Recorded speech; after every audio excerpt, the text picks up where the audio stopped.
Olá, muito boa tarde. Chegamos, está no ar o Pauta Aberta desta quinta-feira, dia 11 de agosto de 2022, 4h46 da tarde agora. Estamos ao vivo para todo o Brasil, a você de casa, sempre com a gente aqui pela TV Evangelizar. Obrigado pela companhia.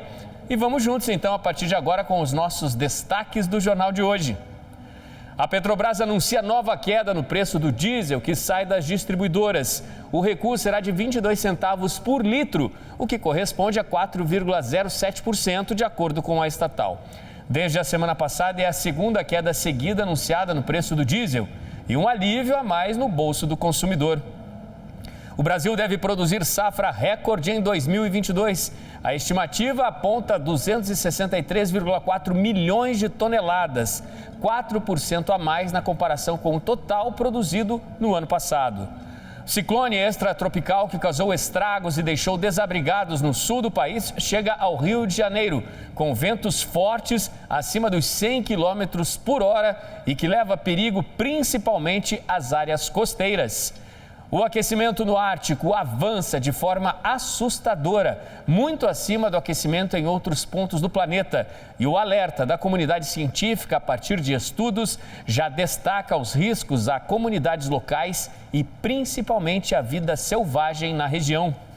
O Pauta Aberta de hoje também faz uma homenagem especial a Dom Pedro Fedalto. O arcebispo emérito de Curitiba está completando 96 anos de idade. Viva Dom Pedro Fedalto! E você de casa, fique ligadinho com a gente, Pauta Aberta já começou.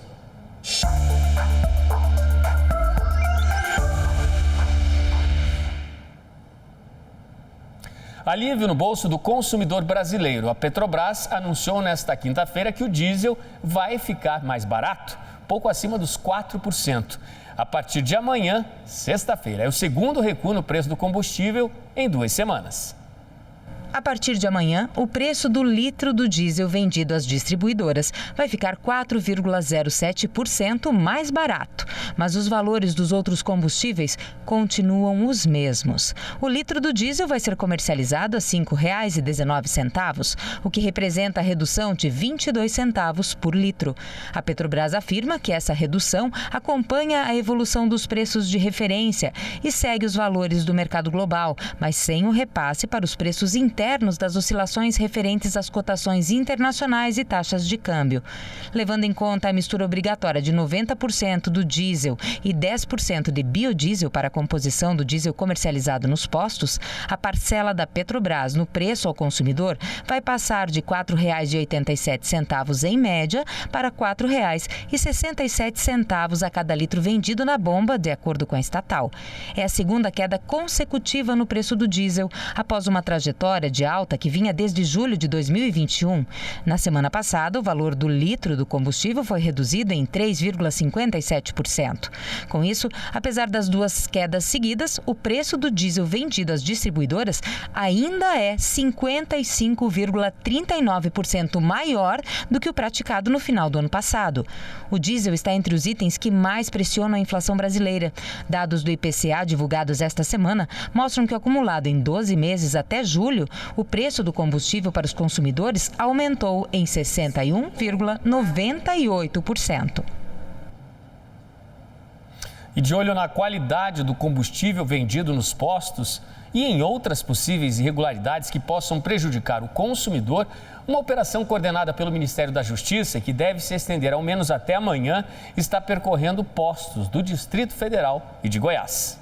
Esta já é a segunda edição da Operação Petróleo Real e busca verificar uma série de quesitos importantes nos postos, como qualidade dos combustíveis, transparência na divulgação dos preços e cumprimento de normas trabalhistas. Pelo menos 90 postos da capital federal e de cidades goianas do entorno devem receber a visita dos fiscais até sexta-feira. Eles avaliam possíveis infrações administrativas e criminais, inclusive cumprimento de normas ambientais e formação de cartel.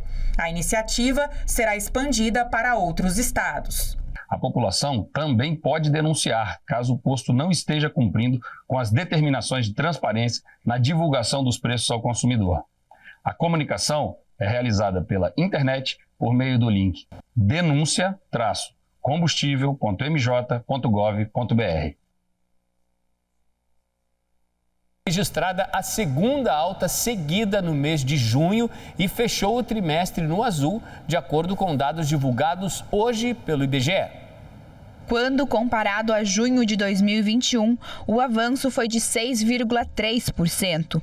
O volume de serviços prestados no Brasil cresceu 0,7% em junho na comparação com maio. No acumulado do primeiro semestre, o setor mostrou expansão de 8,8% se comparado ao igual período de 2021, mas desacelerou no acumulado em 12 meses, ao passar de 11,7% em maio para 10,5% em junho. O setor de serviço é o que possui o maior peso na economia brasileira e foi o mais atingido pela pandemia. Esse setor encerrou o segundo trimestre com um crescimento de 1,1% na comparação com o trimestre anterior, o que reforça as tendências de avanço do PIB no Brasil no segundo trimestre. Das 5 atividades que foram pesquisadas pelo IBGE, 4 delas tiveram avanço em junho. O destaque foi no setor de transportes e serviços profissionais, administrativos e complementares. O único setor em queda foi o de informação e comunicação, com os provedores de conteúdo e outros serviços de informação da internet. O ciclone extratropical que deixou um rastro de destruição em Santa Catarina e no Paraná chegou ao Rio de Janeiro com ventos acima dos 100 km por hora.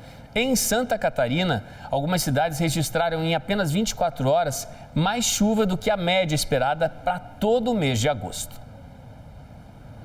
O ciclone causou prejuízos em 51 municípios de Santa Catarina. Segundo a Defesa Civil, as rajadas de vento chegaram a 111 km por hora em Urupema, na Serra Catarinense.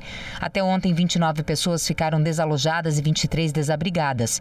Rodovias foram interditadas e ao menos 7 cidades precisaram interromper as aulas hoje. Em Joinville, cidade mais populosa do estado, com 600 mil habitantes, foram registrados deslizamentos de terra, destelhamentos e alagamentos. Em apenas 24 horas, foram registradas mais chuvas do que a média esperada para todo o mês de agosto. Na região de Schroeder, choveu 200 milímetros em apenas um dia. Em Florianópolis, a média para o mês é de 110 milímetros, mas choveu 195 milímetros em 24 horas. E hoje a praia do Morro das Pedras, em Florianópolis, amanheceu com o mar coberto por uma espuma densa e branca. O fenômeno se formou um dia depois da passagem do ciclone extratropical no estado, o que causou ressaca no mar. Em Criciúma, 30 famílias foram retiradas de casa com auxílio da Defesa Civil por causa de alagamentos e risco nas estruturas. E em Balneário Camboriú, as rajadas de vento acima de 100 km por hora causaram o naufrágio do primeiro clube flutuante de Santa Catarina. A plataforma já estava aberta, mas seria inaugurada em setembro. Uma vaquinha virtual foi lançada para refazer o projeto. Até o início da tarde já tinham sido arrecadados mais de R$15 mil. No litoral paranaense, em Guaratuba, os fortes ventos destelharam casas, comércios e atingiram estruturas de escolas. Os ventos chegaram a quase 100 km por hora também. E de acordo com a prefeitura, hoje as aulas foram suspensas nas redes municipal e estadual de ensino. Mas amanhã, as escolas municipais devem retomar as aulas. As unidades de saúde que estavam fechadas ontem já voltaram a atender normalmente a população. E o ciclone extratropical chegou hoje ao Rio de Janeiro com ventos de quase 100 km por hora e ondas de até 4 metros de altura.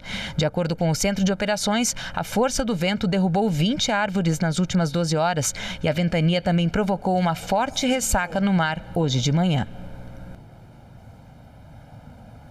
Nosso assunto agora são as eleições 2022. O Tribunal de Contas da União, o TCU, entregou ao Tribunal Superior Eleitoral, o TSE, uma lista com 6.804 nomes de gestores ou ex-gestores que tiveram as contas julgadas irregulares nos últimos 8 anos. O presidente interino do TCU, ministro Bruno Dantas, entregou a lista para o presidente do TSE, ministro Edson Fachin. A lei da ficha limpa prevê a inelegibilidade de todos os gestores públicos que tiverem suas contas consideradas irregulares, em julgamento do qual não cabe mais recurso. A entrega da lista do TCU ao TSE acontece geralmente nos anos de eleições.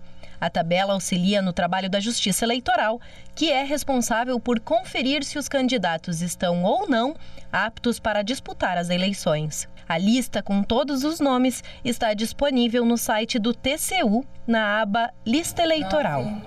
A quantidade de nomes pode aumentar, já que o TCU vai atualizar as informações até o fim deste ano. O Ministério da Saúde ativou a sala para monitorar a situação epidemiológica do sarampo no país. Os estados do Rio de Janeiro, São Paulo e Amapá registram surto da doença, uma situação muito preocupante que pode ter consequências em outros pontos do país. A meta é implementar métodos para barrar a circulação do vírus do sarampo e acabar com a doença no Brasil. A ação é coordenada pelo Programa Nacional de Imunizações e vai realizar parcerias com gestores estaduais e municipais para acompanhar o trabalho de combate à doença. A prioridade é garantir a vacinação. Por isso, foi lançada a campanha de multivacinação deste ano. São mais de 40 mil postos disponíveis em todo o país, com as 18 vacinas para atualizar a caderneta. A imunização é para crianças e adolescentes de até 15 anos. A tríplice viral, que protege contra o sarampo, faz parte do calendário nacional. O principal objetivo é aumentar as coberturas vacinais em todo o país. Importantíssima a vacinação, por isso, não se esqueça de deixar certinho ali a caderneta de vacinação do seu filho, aproveitar esse momento de campanha de multivacinação, promovido aí pelo Ministério da Saúde. E hoje o Dom Pedro Fedalto, arcebispo emérito de Curitiba, completa 96 anos de idade. É uma história marcante na Igreja Católica que foi lembrada com muitas homenagens. Dom Pedro Fedalto nasceu no dia 11 de agosto de 1926, no município de Campo Largo, região metropolitana de Curitiba. Ordenado sacerdote em 1953, construiu uma trajetória de fé e amor ao próximo. Por 30 anos, esteve à frente da Arquidiocese de Curitiba e deixou ensinamentos marcantes. Um homem transparente que envelheceu sorrindo, porque envelheceu em paz. Tudo o que ele poderia fazer, ele o fez com o coração na ponta dos dedos, fazia com afeto, com ternura, com paixão e com um desejo imenso de fidelidade à sua vocação e à sua missão. E para comemorar o aniversário de 96 anos de Dom Pedro, a Arquidiocese quis homenageá-lo de uma forma diferente, com cartas escritas por outros sacerdotes. Nas linhas, histórias de gratidão e boas lembranças do arcebispo emérito de Curitiba. Entre as centenas de cartas, a do padre Jonacir, que se inspirou nele para seguir a vocação. Minha vocação sacerdotal se inspirou na vida dele, no testemunho, principalmente quando ele passava a sua semana de férias lá na colônia como arcebispo. Também tive a graça de ser ordenado diácono por Dom Pedro Fedalto e o último padre diocesano ordenado por ele, de número, se não me falha a memória, 82. As cartas foram entregues para Dom Pedro em uma cerimônia no Seminário São José, local onde ele reside. Presentes recebidos com muito carinho por ele, que adora relembrar os bons momentos. Deus que me ajudou, Deus que me ajudou. Então, que Deus sempre me proteja ainda, não sei quantos anos. Uns querem que eu chegue a 100 anos. Mas depende isso de Deus, não depende de mim, não depende de mim. Agradecer de modo muito especial também a TV Evangelizar, porque é um meio de comunicação muito importante para a Arquidiocese de Curitiba, para o Paraná e para o Brasil. E durante a cerimônia, Dom Pedro recebeu outro presente, a Comenda da Ordem da Luz dos Pinhais, honraria concedida pela Prefeitura de Curitiba a personalidades que atuam em favor da paz e do bem. Nós estamos aqui para proclamar que estamos esperando o seu centenário. Viva Dom Pedro Fedalto! Ninguém ama os outros sem oferecer o melhor que tem. E na sua condição agora, a lucidez de um idoso sereno pode manifestar em sua simplicidade, Dom Pedro, os afetos de um bom vovô. Ganhou cartas de todos os padres de Curitiba e o carinho dos alunos do Colégio Arquidiocesano e dos seminaristas, o carinho dos vereadores de Curitiba e o meu e da Margarita pessoalmente, porque Dom Pedro foi nosso padrinho de casamento.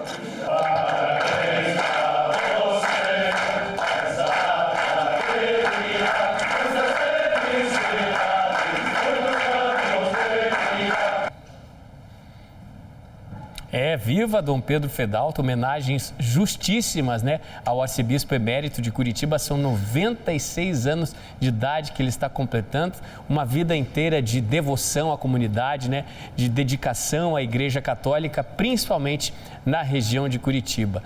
Viva Dom Pedro Fedalto. Vamos para o intervalo, gente. No próximo bloco, trazemos a classificação do Palmeiras na Libertadores e ainda um susto em Goiás. Um puma ou onça parda fez uma visita inusitada ao quintal de uma casa no interior do estado. Que susto, hein?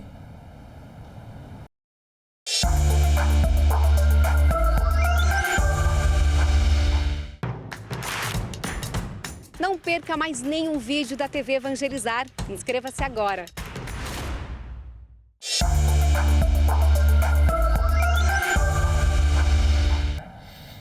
Pauta Aberta está de volta para este segundo bloco. São 5h05 da tarde. Agora estamos ao vivo para todo o país.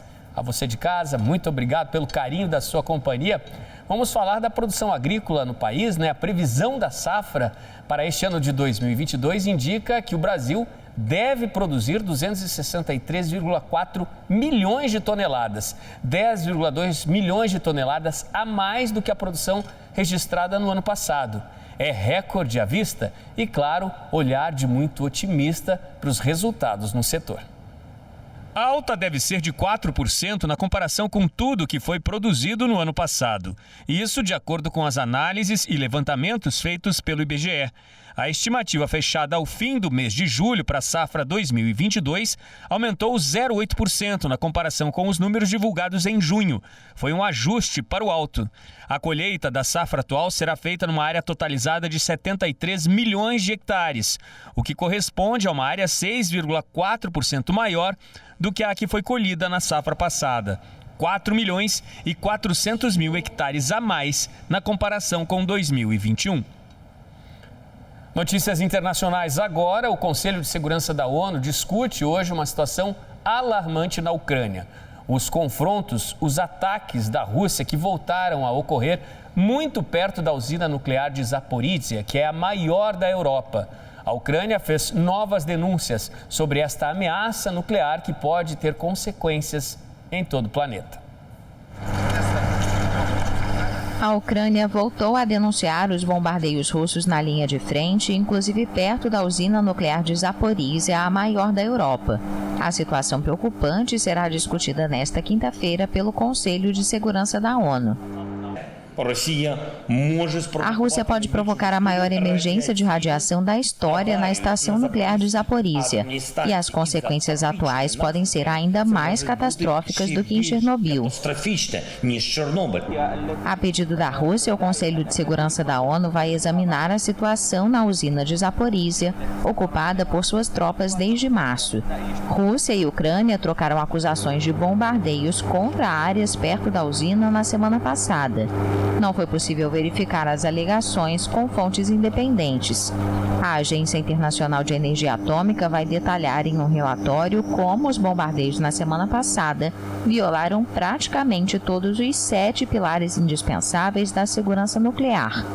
O G7 exigiu que a Rússia devolva imediatamente ao seu legítimo proprietário soberano, a Ucrânia, o controle total da usina e estimou que a ocupação põe em perigo a região.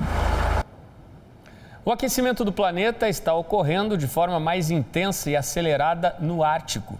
Estudos científicos apontam que, principalmente na Rússia e na Noruega, em áreas mais ao norte, no Círculo Polar Ártico, as temperaturas subiram em média 1,25 grau a cada década. É um aumento 7 vezes maior do que o registrado em outros pontos do planeta. A região do Círculo Polar Ártico aqueceu a uma taxa muito mais rápida do que o resto do planeta nos últimos 40 anos, de acordo com o relatório publicado nesta quinta-feira, um número bem maior do que o previsto. Até agora, se calculava que essa porcentagem maior de aquecimento, conhecida como amplificação do Ártico, era 2 vezes maior do que no resto do planeta. Só que uma equipe de cientistas na Noruega e na Finlândia analisou dados de temperaturas coletados via satélite desde 1979 na região e concluiu que o Ártico vem aquecendo em média 4 vezes mais do que o resto do planeta. Os dados publicados mostram variações regionais significativas dentro do Círculo Polar Ártico. O setor eurasiático do Oceano Ártico, próximo aos arquipélagos de Svalbard, na Noruega, e Nova Zembla, na Rússia, por exemplo, aqueceu até 1,25 graus Celsius por década, 7 vezes mais do que o resto do mundo. O aquecimento da região tem um impacto profundo nas comunidades locais e na vida selvagem, como os ursos polares. Alguns estudos apontam que o derretimento na Groenlândia se aproxima de um ponto sem retorno. A massa de gelo que pode derreter na região contém água suficiente para elevar o nível do mar em até 6 metros em todo o mundo, o que pode ter consequências desastrosas em diversas localidades. É muito triste, né, acompanhar todas essas mudanças. Olha só, gente, 6 metros de elevação em áreas costeiras por todo o planeta. É difícil para a gente conseguir imaginar que impacto assustador é esse que está mostrando os seus reflexos. É um aumento de temperatura impressionante e a gente, infelizmente, vem acompanhando essas consequências. São geleiras gigantescas virando água, comunidades inteiras mudando hábitos de vida, principalmente nos extremos do planeta, e muito mais animais selvagens correndo sério risco de extinção. No Amazonas, mais de 1.500 professores da rede pública de ensino se preparam para passar por cursos de capacitação. Os cursos serão principalmente pela internet, com financiamento do BNDES, que também vai investir na instalação de placas de energia solar para ampliar a conectividade nas escolas. O projeto de formação continuada para professores da rede municipal de ensino custa cerca de 11 milhões de reais para implementar. O BNDES aprovou um financiamento não reembolsável de 5 milhões e meio, ou seja, 50% do valor. E o restante dos recursos virão de parceiros. Nós estamos priorizando projetos que procurem melhorar, então, a educação básica nos estados da região norte. E esse projeto é um desses exemplos. A iniciativa é da Fundação Amazônia Sustentável e os recursos vão servir para a instalação de placas de energia solar e de infraestrutura para acesso à internet em escolas públicas de 11 cidades do Amazonas. Como tem um prazo para ser implementada essa questão do novo ensino médio, o que nós estamos querendo é contribuir para que a gente desenvolva um modelo que possa ser reaplicado no estado como um todo. O treinamento será intensivo, com um total de 160 horas para mais de 1.500 professores. Livros e cartilhas terão temas multidisciplinares, como história, artes e agroecologia, tudo no contexto amazônico. Uma metodologia que já foi aprovada pela comunidade. Uma capacitação, uma formação na área que a gente atua, que a gente sabe na prática, seria necessário. Isso geraria oportunidade de emprego, isso traria geração de renda para a comunidade e seria eficaz. E agora, gente, olha que susto em Goiás. Um puma ou onça parda entrou no quintal de uma casa e também em um hospital na cidade de Indiara. Claro, deixou apavorados os moradores. Oi, moça? O morador da residência registrou o momento que a onça entrou no quintal da casa. Após sair de lá, o animal ainda correu pela calçada da rua.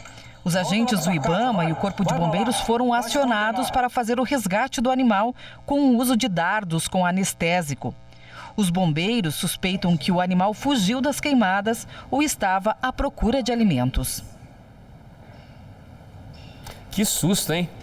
E agora você vai acompanhar de perto um espetáculo da natureza, formas únicas e cores vibrantes que chamam a atenção para uma das mais belas plantas ornamentais, as orquídeas. Elas estão na rota do turismo em Marialva, no interior do Paraná. E o que nem todo mundo sabe é que algumas espécies levam de 10 a 15 anos para florescer, mas sempre vale a pena a espera.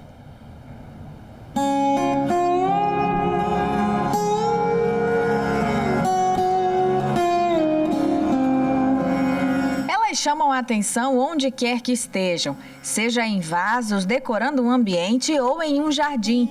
É uma beleza que se destaca. Estamos falando das orquídeas. Espécie que apresenta variadas formas, cores e tamanhos. Mas talvez o que você não saiba é que para chegar até a floração, a planta percorre um longo caminho. Poucas espécies conseguem ter a primeira florada após 2 anos de cultivo. A maior parte delas leva em média 7 anos para mostrar as primeiras flores. Outras demoram 10, 15 anos. Um trabalho que exige dedicação diária. Dia a dia a gente passa no orquidário, vê se está faltando água, dá água, né? Se precisa pulverizar também, pulveriza, né? Mas se precisa transplantar também, aí transplanta, né? Neste orquidário, na cidade de Marialva, região noroeste do Paraná, são mais de 100 variedades. Há mais de 20 anos, a família do Anderson lida com a produção de flores, mas atualmente o carro-chefe tem sido as orquídeas. A propriedade faz parte da rota de turismo rural do município de Marialva e faz agendamentos para receber os visitantes, que podem escolher entre as muitas variedades de orquídeas, conhecer o processo de produção e aprender um pouco sobre os cuidados com as plantas. Dá para acompanhar a polinização manual, um trabalho delicado para garantir a reprodução de algumas variedades, explorar o laboratório onde as sementes são germinadas, acompanhar a produção de mudas e contemplar os diferentes estágios de uma orquídea. Primeiro a gente poliniza a planta, né? Aí depois ela forma a semente, aí pega essa semente e manda para o laboratório. No laboratório semeia ela, aí planta no vidro, né? Aí até florescer vai demorar uns 7 anos mais ou menos, né? Das flores que a gente tem aqui. A produção de orquídeas é literalmente cultivar com a paciência, respeitando os ciclos e aproveitar cada etapa do processo para conhecer melhor as espécies e sempre ser surpreendido com o espetáculo da natureza. Desde a semente a gente está cuidando da planta, né? Aí vê o que vai surgir, né? Às vezes surge uma flor surpreendente, né? A gente gosta sim, está satisfeito com o nosso trabalho.